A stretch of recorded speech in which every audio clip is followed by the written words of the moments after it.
She looked me in the eye and said he was better, not kinder, not more loving, just better. A single word, vague, cold, razor sharp, yet sliced through every memory we had, every kiss we shared, every promise whispered in the dark. She didn't say it in anger, no venom, no fire, just calm, chillingly calm, like she had practiced it in front of a mirror until the edges were polished and the delivery perfect.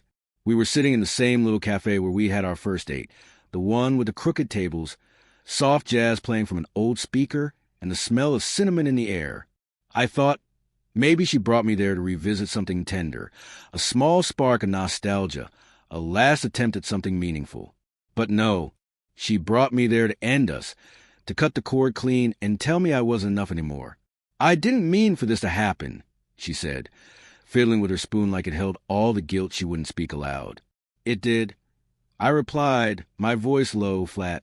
She nodded. He makes me feel alive. That was it. Alive. As if I hadn't spent 2 years pouring my soul into her. As if every sacrifice, every night spent holding her through anxiety, every gesture, meant nothing. I had loved her fiercely, gently, fully, but none of it mattered. She needed excitement, and apparently I wasn't thrilling anymore.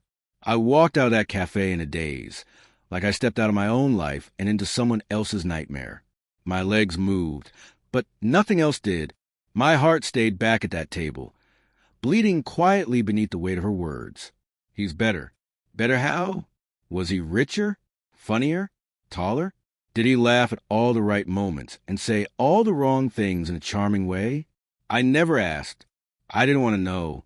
Maybe I was afraid that the answers would confirm my worst fear, that she was right.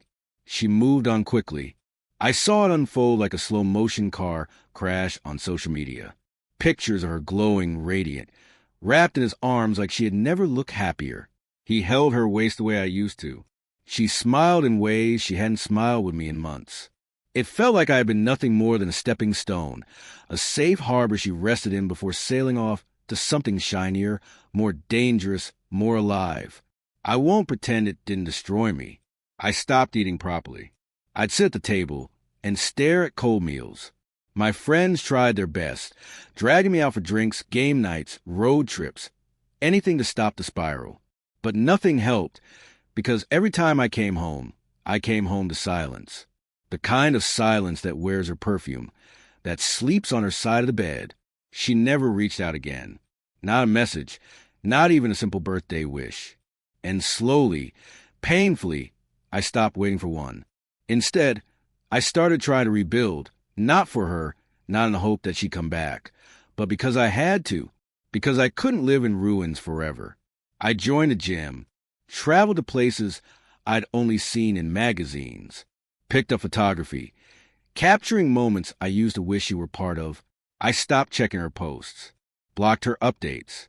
I figured if she was happy, so be it. She had what she wanted, and I had what I needed, distance. Healing wasn't linear. It never is. Some days were harder than others. But I found peace in the quiet things. Black coffee in the early morning, the sound of my feet crunching on hiking trails, the laughter of strangers in the background.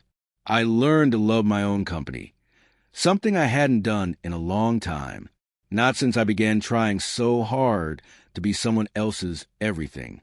Then, almost exactly a year later, my phone lit up. Can we talk? I stared at the screen for a long time. My first instinct was to delete it, to pretend I never saw it. I owed her nothing. But curiosity, that old enemy, crept in, so I said yes. We met at the same cafe. Full circle. Poetic. Almost cruel. She walked in slowly this time. No confident strut, just quiet, hesitant steps. Her eyes were tired.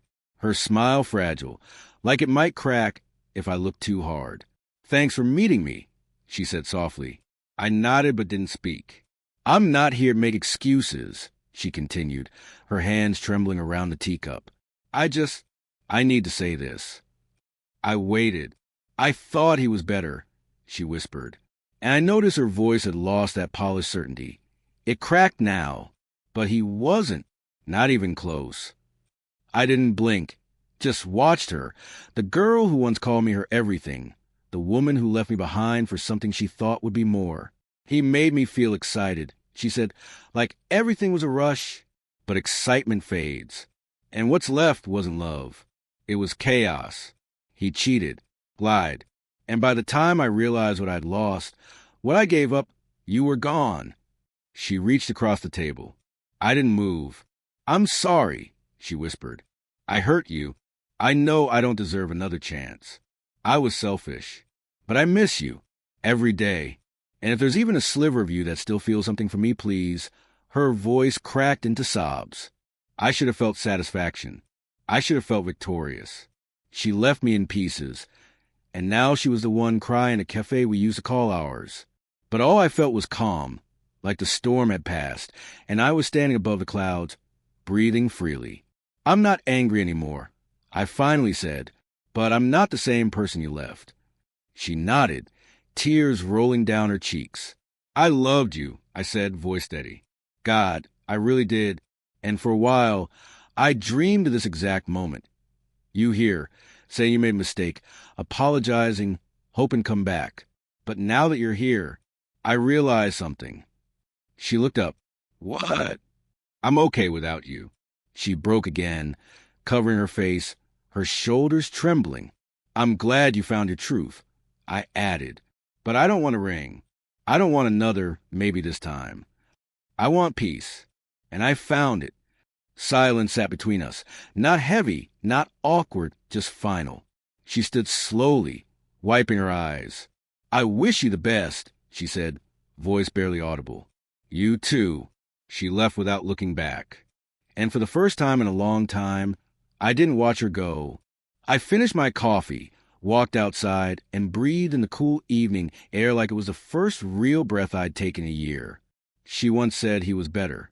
But a year later, she came back in tears. And I had already moved on.